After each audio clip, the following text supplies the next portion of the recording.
कासी अहमद मां वाक़ई ख़बर पिया। आसिफ कॉलोनी में वापारी जे घर मां लखे रुपयनि जी चोरी थी आहे। रात देर सां अणसुञातल चोर सेठ वहीद आराई जे घर में दाख़िल थी रोक रक़म ऐं सोना ज़ेवर चोरी करे पिया आहिनि। वाक़ई ख़बर पिया। कासी अहमद मां आसिफ कॉलोनी में वापारी जे घर मां लखे रुपयनि जी चोरी थी आहे।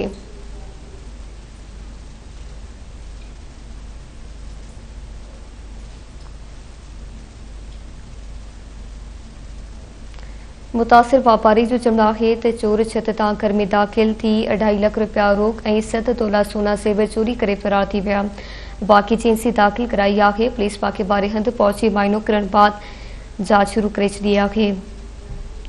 आसिफ कॉलोनी में वापारी जे घर मां लखे रुपयनि जी चोरी कई वई आहे। रात देर सां सुञातल चोर सेठ वहीद आराई जे घर में दाख़िल थी रोक रक़म ऐं सोन चोरी करे पिया। चोर छित घर में दाख़िल थिया 2.5 लख रुपया रोक रक़म ऐं 7 तोला सोना ज़ेवर चोरी करे फरार थी विया।